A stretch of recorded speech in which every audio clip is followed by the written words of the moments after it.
Y este es el asunto crítico con estas dos fuentes que están admitidas como que están en conflicto. Incluso ha llegado a publicar, por ejemplo, Cristina Ghirardini, pues que la ausencia de conocimientos sobre el mundo clásico en estos tiempos, que no es comparable al de hoy, pues pudo inducir a los anticuarios al error, pero ella parece sugerir que el que se pudo confundir no es Bernard de Montfaucon, sino el que llevaba toda su vida metido en esos fregos. Bueno, esto es lo que ocurrió. Resulta que en 1702 Bernard de Montfaucon, ya de vuelta en París, meses después de que se descubre el sarcófago, recibe el texto y el dibujo de su amigo de la Torre, y incluye este dibujo. Estas son las páginas finales del Tratado de Montfaucon. Incluye el dibujo, pero cuando describe a los músicos y a los angelitos que hay aquí, bueno, ángeles si consideramos que fuera cristiano, Cupidos si consideramos que es de tiempos anteriores a Constantino, pero, es decir, presenta un dibujo con 8 figuras, pero en la descripción solo aparecen 7 figuras. Y casualmente, pues podría utilizar otras palabras, pero lo voy a dejar así. Casualmente, o por algún azar desconocido, precisamente esta, es la que no describe. 9 años después se reedita la primera edición inglesa, pero, como dice aquí, sin dibujo. Es decir, en este libro no se incluye el dibujo, pero el texto que describe las figuras, en vez de describir 7 músicos, como se había hecho en la edición original, ahora describe 6, es decir, ha desaparecido otro músico. Estos dos de aquí los subsume como uno que toca un arpa, es decir, dice que uno toca lira y otro toca cítara. Esto decía en la edición original, refiriéndose a estos dos, y este no lo cita. Mientras que 9 años después, en la edición inglesa, no publican el dibujo, y en la descripción, en vez de describir ni 8 ni 7, pues ahora uno menos. Estos dos aparecen solo aludidos como un arpa. Es decir, que ya tenemos 2 omisiones, y posteriormente, casi 14 años después, en la segunda edición inglesa, 2 años después de Bonani, el que acabamos de ver, que ya andaba diciendo que eran 2 tubos articulados, porque Bonani, para aclarar esto, lo compara arbitrariamente, porque no dicen que se basa con otro aulos. Es decir, como hay otros dibujos similares en otras partes de otro aulos, pero no sabemos por qué lo compara con otro aulos. En cualquier caso hay que quedarse con eso. No era un tubo el que salía de la boca del intérprete, como pretenden Montfaucon y sus defensores, sino al menos 2, que es lo que dice Bonani. Pues 13, casi 14 años después de la edición de 1711, sí que se incluye ahora el dibujo, pero la enumeración de músicos que aparece esta, que está doblemente alterada, no la original de 1711. Es decir, que en este caso, en este y en este, incluyen el dibujo, pero que evidentemente tiene 8, ahí no hay nada que objetar. Pero cuando describen las figuras, omiten un músico, precisamente este, y 22 o 23 años después, en esta edición, vuelven a incluir el dibujo y mantienen la descripción doblemente alterada de la edición de 1711, que en vez de describir 8 ni 7, pues describe 6. Bueno, pues esto es lo que hay. La frase que hay arriba, y creo que ya es oportuno sacarla a colación, es la última del relato del obispo de la Torre, que solo ocupa apenas 4 páginas, y después el dibujo. Y una de sus últimas frases es esta, textual.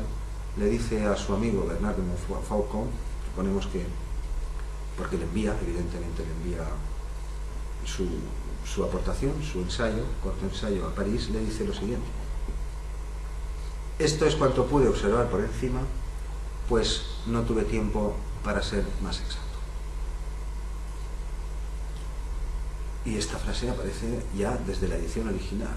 Es decir, hay una serie de omisiones, a veces dobles, y encima como colofón este asunto. A donde quiero ir a parar con todo este tema es que son, y hay que aclararlo muy bien, es decir, se trata de 2 omisiones pero de naturaleza distinta. Me explicaré.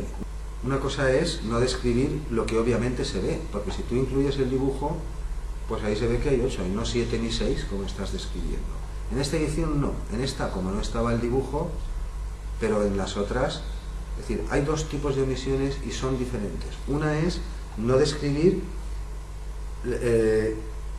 lo que está ahí, lo que está a la vista. En cambio, otra diferente es representar lo que estás omitiendo, porque en esta descripción este músico falta.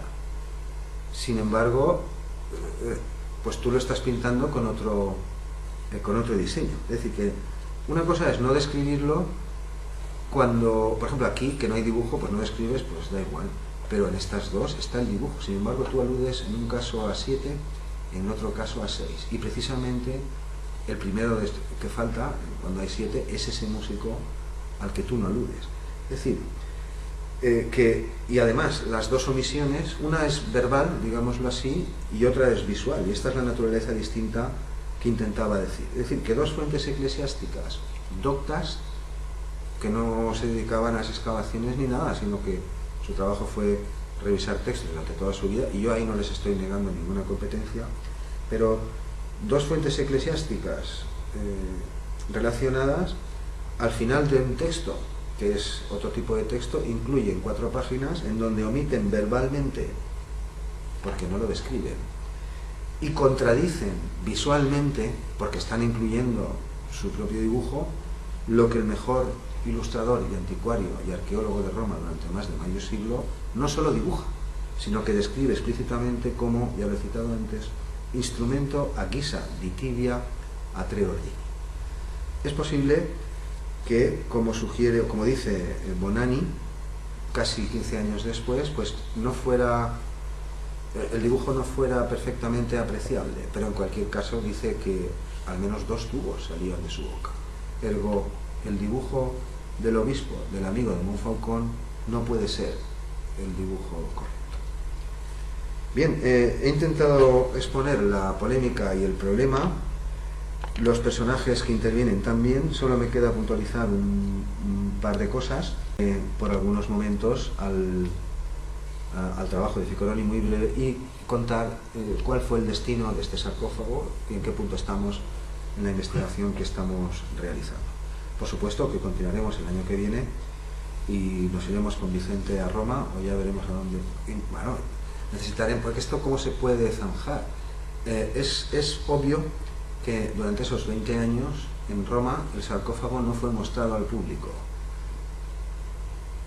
Puede que algunos de los que intervinieron en contra de Ficcoloni, que fueron pues casi todos, salvo Ludovico Muratori y su propio protector, que era el cardenal Galtieri, que era alguien muy importante en el seno de la Iglesia, pues todos se metieron con él. Es decir, es dudoso que se mostrase en público, porque si se mostraba en público la polémica se hubiera zanjado. No digo a favor de uno o a favor de otro, pero no hubieran estado 20 años los eruditos, algunos de los más famosos de Italia y de Francia de ese momento, pontificando y contradiciéndose los unos a los otros.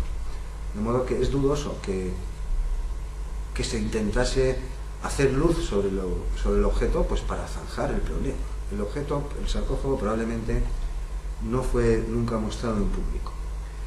Es más, Ficcoloni, en su publicación de 1709, afirma que lo dibujó in situ, es decir, antes de retirarlo del Panteón, que lo dibujó in situ y en presencia de su primer propietario,